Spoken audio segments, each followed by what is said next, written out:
बाहुबली अतीक अहमद की हत्या के बाद उसके समर्थकों ने पटना में जमकर नारेबाजी की है।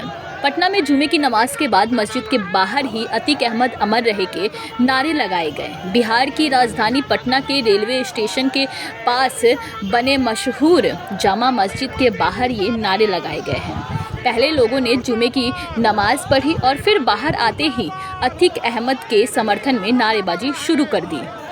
जुमे की अंतिम नमाज के बाद शहीद अतीक अहमद अमर रहे के नारे लगाए गए।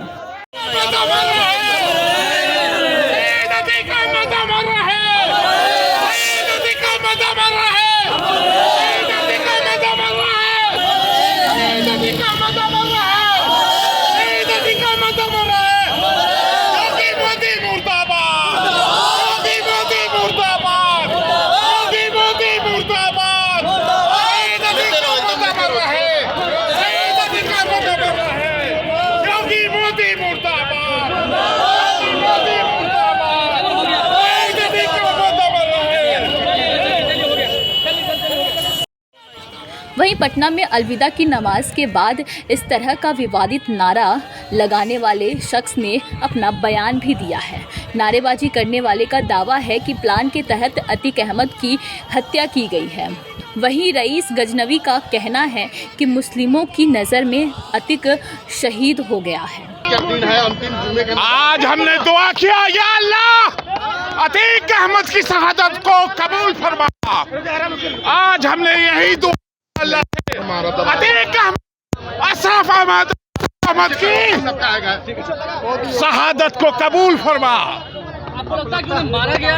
उन्हें मारा गया पूरी तरह से प्लान्ड वे में मारा गया। योगी सरकार ने उनको प्लान्ड वे में मरवाया। इसमें कोर्ट, मीडिया, सरकार, पुलिस सबका हाथ है इसको मरवाने में। अभी आप इस तरह की बात कर रहे हैं, आपको लगता है उनकी शहादत बिल्कुल शहीद अतीक अहमद अमर रहा है। शहादत हुई है, शहीद हुआ वो रोजा के दिन में। उसको अपराधियों के जरिए सरकार और पुलिस ने मरवाया। वो शहीद है। पूरे दुनिया के मुसलमानों के नज़र में वो शहीद हो गया। पूरा नाम क्या लिखते हैं सर आप?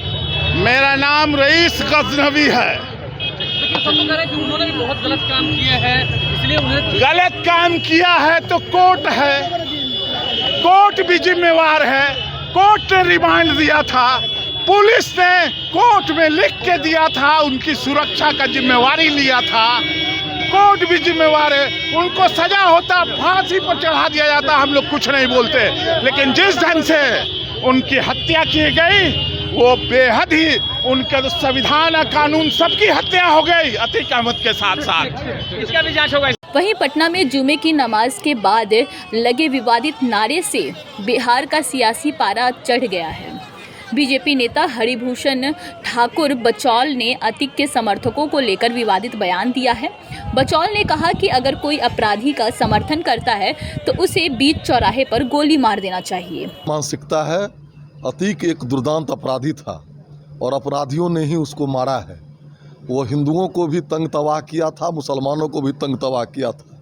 लेकिन उसके आर को लेकर के हम सभी जानते हैं कि बिहार PFI का गढ़ बन चुका है और सरकार का सह इसको प्राप्त है। ऐसे लोगों को चौराहे पर गोलियों से भून दिया जाए, उनके घरों को निश्चित रूप से बुलडोजर से तहस नहस कर दिया जाए, तभी ये मानसिकता रुकेगी।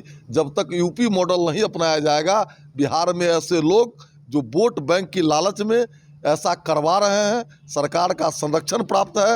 अविलंब इस पर रोक लगे, नहीं तो सरकार का बुखार बिहार की जनता उतार देगी। किसको गोली से बोल रहे, गोली से भून दिया जाए ऐसे लोगों को? जो लोग ऐसा नारा लगाया है एक दुर्दांत अपराधी के पक्ष में। और वही देश के प्रधानमंत्री नरेंद्र मोदी के खिलाफ। वहीं जेडीयू प्रवक्ता अभिषेक झा ने कहा कि इस तरह के नारेबाजी को स्वीकार नहीं किया जा सकता है, क्योंकि अपराधी मानवता का दुश्मन होता है। अतीक अहमद और उसके लोग दुर्दांत अपराधी थे।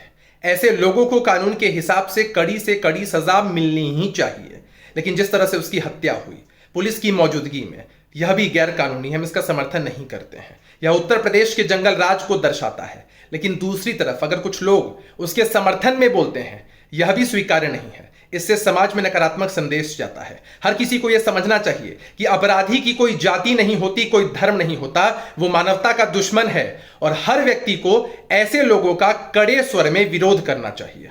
किसी भी समझदार आदमी को अपराधी का समर्थन नहीं करना चाहिए। अपने गुनाहों की पोटली का भार खुद अतीक अहमद भी नहीं ढोक सका, तो फिर उसके समर्थक पाप की उस गठरी को कैसे संभाल पाएंगे।